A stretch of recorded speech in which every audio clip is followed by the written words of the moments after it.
guys, welcome back to the Law Talk Project 365, episode 1163. Yeah, that's right.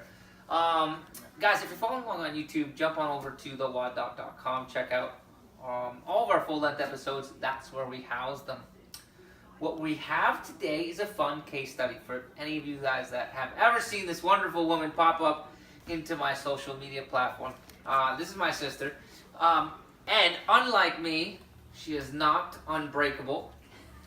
Has her own little issues sometimes too. I thought that she had a really cool case that I could share with you guys because it's a typical case that we would see come into the office that you might have heard the term as iliotibial band syndrome or ITB syndrome and stuff like that.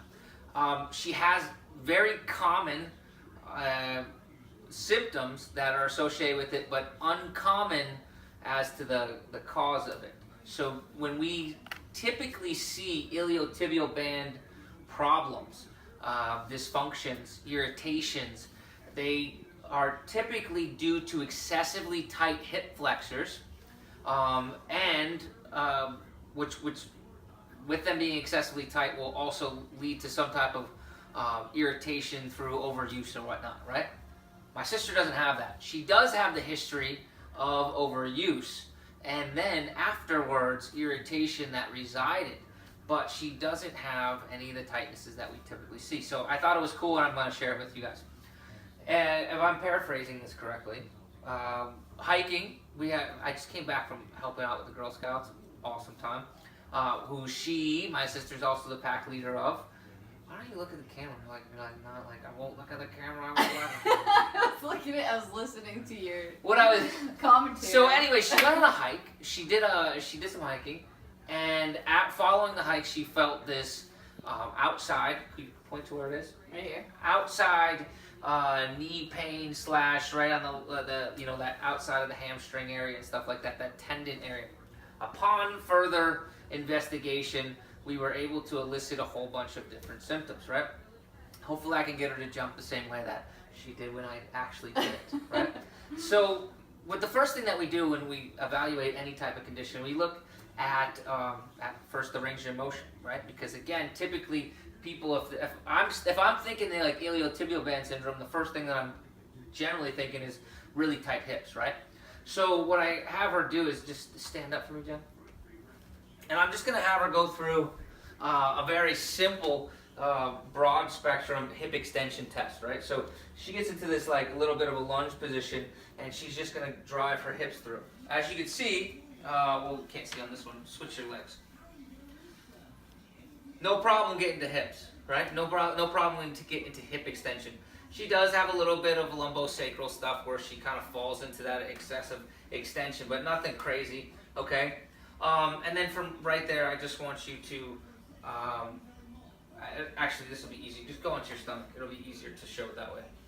We did a Thomas's test, for those of you guys that follow along know what Thomas's test is, and it was really, really good. There was no problem. Relax here for a second.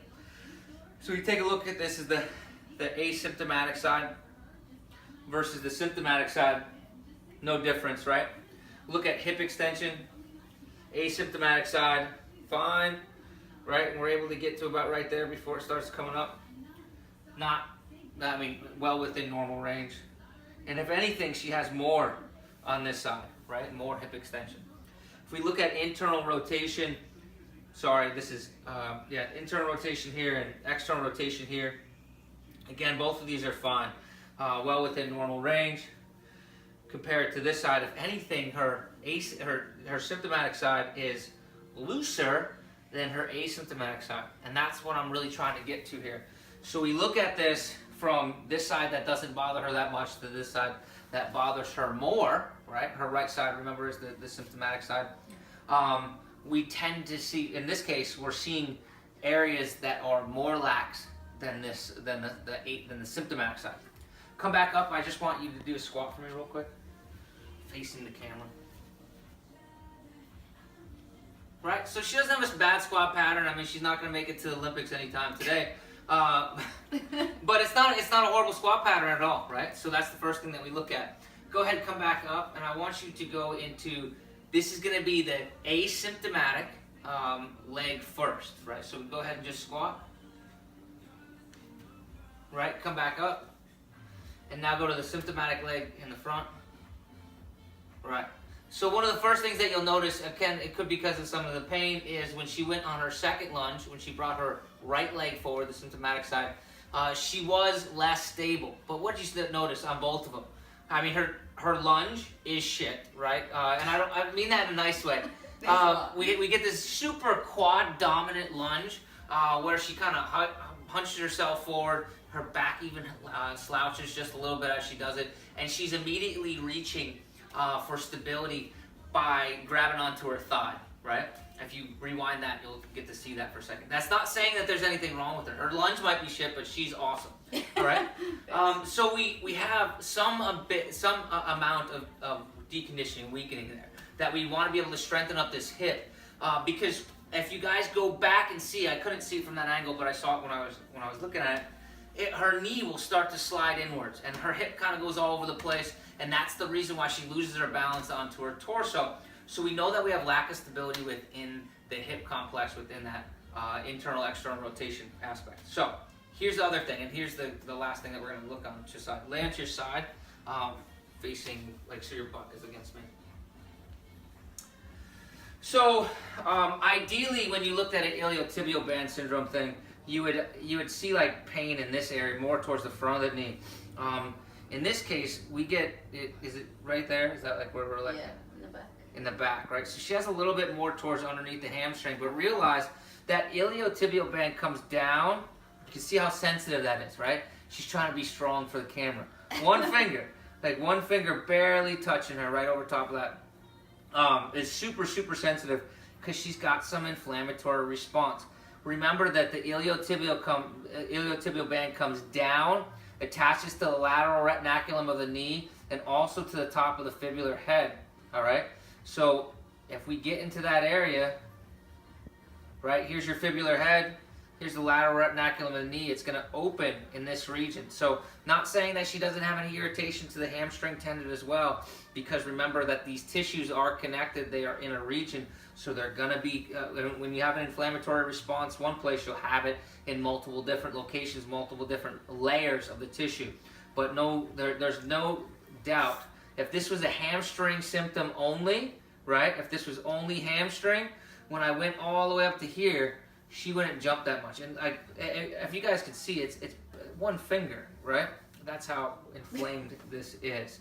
So my big point that I was trying to make here is, so with her, of course, what we're going to do is some type of manual therapy to kind of alleviate this immediate pain. But helping my sister will never be this mobilization of your hip flexors or anything else like that. This is an area that we need to be able to do two things. We need to be able to strengthen and stabilize. Part of it is that she's weak in this hip complex area, okay, in comparison to what she needs to be. But the second part is that she doesn't have that proprioceptive stability. So we need to be able to get her a little bit stronger and a little bit more stable in the resisting rotation, right? And she'll be bright as rain, so that's what we're going to end up doing. But I wanted to share that with you guys because it wasn't a typical situation. So you guys might be out there and you might just want to jump in here with lots of manual therapy and smash and dash it. But the thing is that you might make it feel better for a day, and you'll be sure to get her a nice black and blue hip. But it's not going to fix anything. And in her case, why did this happen? Well, you know, she's already teetering on the side of possible injury because of the instability and like the weakness ratio. So she finally did enough where she kind of, she kind of went over overfilled the cup, so to speak. And now she has some irritation. Since that irritation's already there, it's like hitting a bruise, right? And now simpler activities, not that 3-mile or 4-mile hike. Right now it's just sitting in a desk chair or whatnot for a long enough period of time, which is enough to cause some irritation. So, in any case, I gotta sneeze. In any case, I wanted to be able to show this with you guys because I don't do a lot of case studies on here. It's long and in depth and whatnot, makes a long video, and not everybody wants to watch it. But I did think it's important because this is what I actually do on a daily basis. So, questions on this, comments, please post them below. Wish me luck. And guys, Until tomorrow, we're optimizing function to optimize performance. You're gonna do